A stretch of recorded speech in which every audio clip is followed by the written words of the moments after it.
Resident Evil 4 is one of the greatest games of all time. Not only did it bring a series into the mainstream gaming lexicon, it shaped generations to come. We can still feel its impact today. In fact, if you were to play any modern third-person action shooter, you can trace its roots all the way back to the original Resident Evil 4. This game is so loved by everyone that when Capcom got on its remake kick, they didn't want to touch RE4. But after they replayed it, they thought they could improve upon a gaming titan. So when Resident Evil 4 Remake launched in March of 2023, I knew they had their work cut out for them. But did they deliver another masterpiece? Or does 4 suffer from the car wash syndrome that has become the Resident Evil development cycle?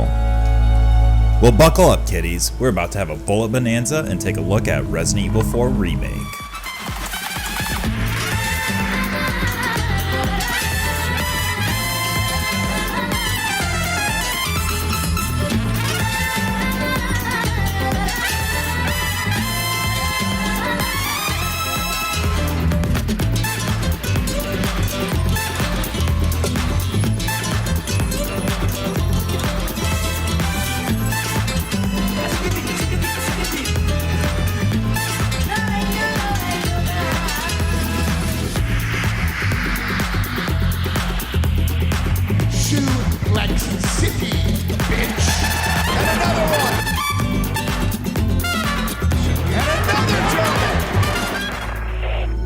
Leon, how you holding up? Bad question, Hannigan. The very first thing that you notice is how great Resident Evil 4 Remake looks. I think this is a Capcom that has a full understanding of their Reach for the Moon engine. I never once noticed any drops in FPS or any other graphical hitches. It's objectively the most impressive looking game I have ever played. I still can't quite get over the intros of these remakes. I can't honestly tell if they're live action or CGI, and I think that just goes to show where our graphical fidelity is at in the current generation of games. But anyway, you know the same old song and dance of Resident Evil 4. You are one Leon Scott Kennedy, and you are hired to be the guard, more or less, for Ashley Graham, who just so happens to be the president's daughter. And just like any old college girl, she gets absolutely abducted by an Eastern European overlord who wants to rule the world. So it's upon you, Leon Sexy Kennedy, to rescue Lord Ashley. As soon as you assume the role of one Leon, you notice that the tone is more grounded, which might have some lovers of the original more skeptical, but fret not, my friends. I think Capcom perfectly balanced the levity of the original while making it more of a survival horror tone type game.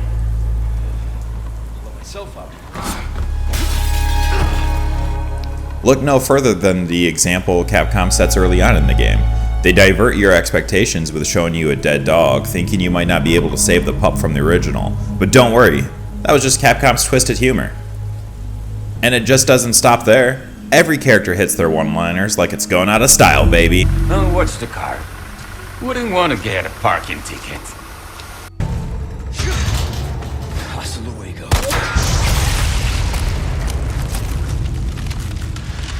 God, I thank you for your gift.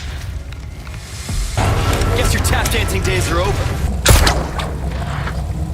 Don't think too hard, handsome. See you later. In that case, we know what we have to do. Then come, Sancho Panza! Let us rescue the Princess Dulcinea! You're gonna hurt yourself. They even have some nice additions that I looked up online. If you complete every upgrade, the merchant tells you to touch grass. I don't believe it. You went and did them all. Guess everyone needs a hobby. Or how about the 2 Gigante fight? If Luis leaves the arena and you kill them both before he gets back. What? You didn't leave any for me? But what really stands out to me is the gameplay loop. Now you see in the original Resident Evil 4, the loop was pretty much the same throughout the entire game. It was the same old song and dance of you shooting an enemy in their knee. I used to be an adventurer like you. Then I took an arrow in the knee. You'd run up to them, and then you kick them, and then you slash them until they die. It was great for the time, don't get me wrong. But what Capcom did in the remake was absolutely brilliant. I gotta tell you, it was perfect. Perfect. Everything, down to the last minute details. The gameplay loop in the remake is so expanded, I still feel like I don't have a great grasp on how to handle every encounter. which is just a long-winded way of saying that I love the skill expression that this game has. It takes the broken OP knife from the original and rebalanced it in a way that made you feel like it was a valuable resource. Not only does it degrade over time, it has its own upgrade tree, but it goes beyond that with the addition of the boot knives. The boot knives were initially an interesting inclusion to me. For the first quarter of my playthrough that I just finished, I just used them as a defensive item. But when I started to dig deeper into the crafting menu, I saw that they could be turned into bolts for the new bolt thrower. Instead of the mine thrower, we have the inclusion of the aforementioned bolt thrower, which gives you this ability to play through the game with a more stealth-like approach. What's that you say? A solid Leon? The feeling that you have over Leon in this game, you truly feel like you can do whatever you choose to do. However you want to eliminate a small Eastern European cult is truly your prerogative. The game doesn't tell you that you're a highly trained soldier, it really makes you feel like one. And the final cherry on this gameplay Sunday is the crafting and customization. Sure, we have the returning upgrade trees for each weapon, albeit simple, but it adds a certain freedom along with the crafting and the customization aspect of the game. You see, crafting has been the deepest it has been in any Resident Evil game. You can legit craft any ammo type, every grenade. It truly fits your playstyle. And with the addition of the charms and different attaché cases, you have a full range of playstyles to fit however you want to play. And never once did I feel like I was being forced into a certain playstyle. In my playthrough, I primarily used the Red 9, the bolt thrower, and the striker shotgun. There's a certain part of me that wants to do a professional run with just the bolt thrower knives to see if I can make a certain snake proud of me. I truly can't fathom how this system could get any better. You could just Control-C, Control-V into any third-person action shooter, and I think I would be happy for the rest of my life. In addition to the nuts and bolts of the general gameplay loop, Resident Evil 4 Remake has also added some side quests to give this sexy playboy more things to murder. In the original Resident Evil 4, we just had that one side quest of shooting those blue medallions. These side quests allow Leon to attend a vocational school while he's trying to rescue the president's daughter.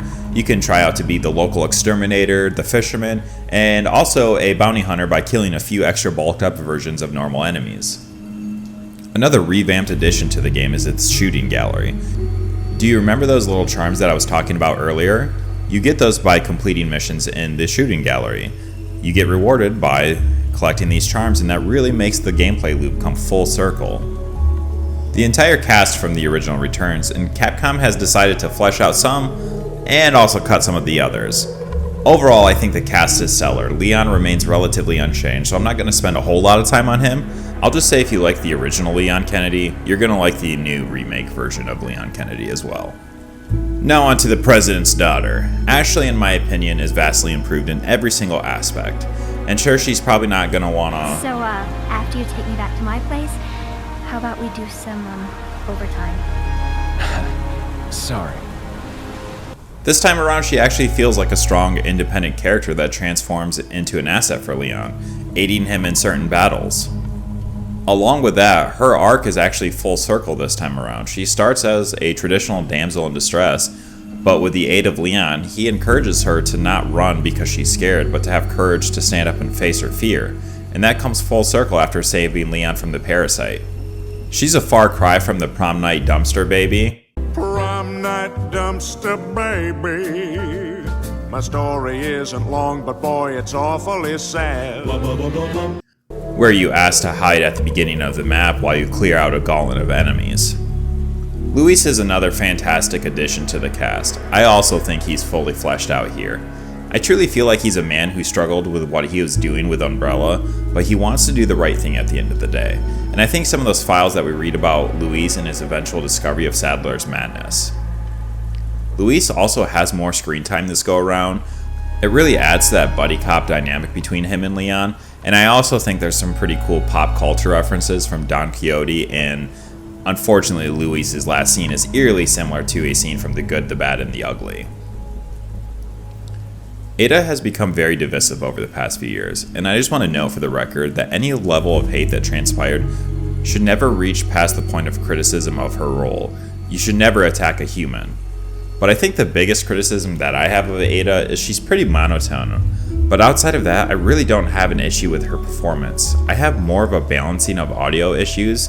She feels like she's never in the same room as the other voice actors. I think this is due to recording limitations that transpired during the COVID era of development, and also possibly some budget restraints that they didn't want to have her re-record some lines. Now I'm going to be honest, I think I prefer the original Ada Wong more, but this time around she felt more present in the story, and when she interacted with Luis more, it made me feel like she was the one that gave the tip that the president's daughter was in this country, or Luis because he was also giving information out to Ada.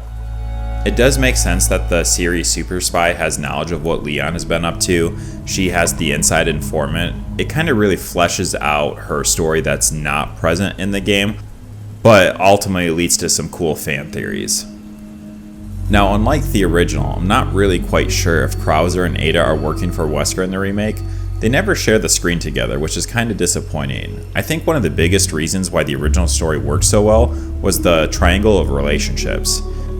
You see, we had Leon, Ada, Krauser, Leon, Ada, Luis, Leon, Krauser, Sadler, Leon, Salazar, Sadler. You get my idea. With all four of those examples, there's connective tissues that tie them all together, and the levels of deception that happen between each of them really completes a whole story. I feel like none of these relationships really play out in the remake. But speaking of Krauser, I think he's the best villain in the game. He's the most fleshed out and improved from the original. I like the addition of the files that you find right before his fight with him. It really adds a sense of lore that wasn't there in the original. You learn that he was betrayed by the government, he was set up, and that he really just wanted revenge. His choices make sense. He is a man scorned by his own country he once served. He was hired to kidnap the president's daughter and was promised ultimate power, which he succumbed to.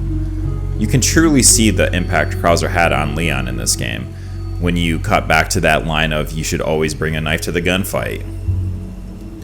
However, when push comes to shove, the student has finally become the master, and when Leon makes that final blow, Krauser has moments of pride and regret, and you can tell Leon is starting to take a toll from this battle he wasn't expecting. But there's not much time to rest after the Krauser fight. We have to rescue Lord Ashley. So let's talk about Salazar, which overall I feel like he's a letdown in the game compared to the original.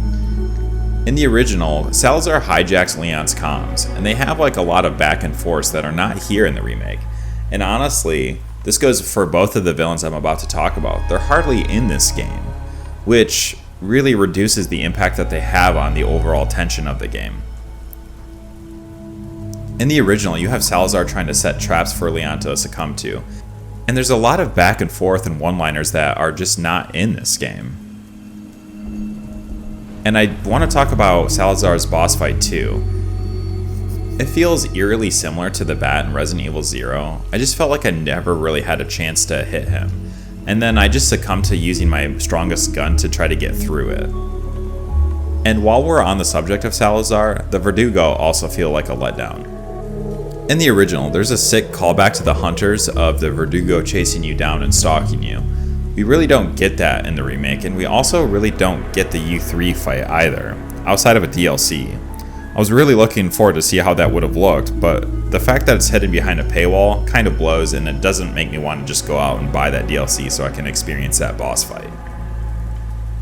But after we take care of Salazar, and his right hand, I've sent my right hand to dispose of you.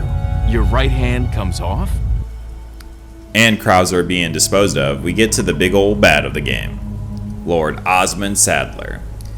He does return with a fresh new style, which is also unsettling and cool in one vibe. There is some cool new Jedi mind tricks that he pulls to show Leon his power of the Plagas, and foreshadowing his control of Leon. But that's all I really have to say that's positive about Sadler.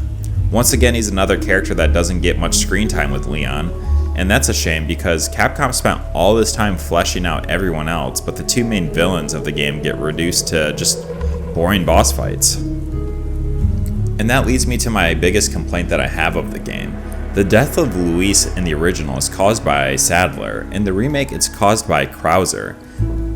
It really does reduce the weight of Sadler's impact in the game because he's hardly ever on screen.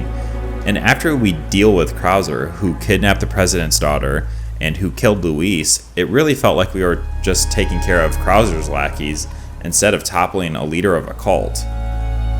But with all that being said, overall, I think Resident Evil 4 is once again one of the greatest games of all time. And I really don't buy the current meta of the soulless shell cash grab I've seen recently. I see a game that is kind of, ironically, pretty similar to the original. It's a game that's so good it's going to define generations to come. However, it kind of trips itself up in the third act. Instead of the setting this time, it's the villains. Without a strong cast of villains, it's really hard to drive that central conflict. It doesn't feel as impactful as it should. But with a strong gameplay loop that breeds user creativity and can be replayed endlessly, I think it will continue to draw me back for decades to come, similar to the original. So now, how do you feel about the Resident Evil 4 remake? Did it live up to everything you wanted it to be? Do you agree with my takes? Let me know down in the comments, and while you're at it, hit that like button and subscribe to my channel. It means the world to me. And until next time, lads.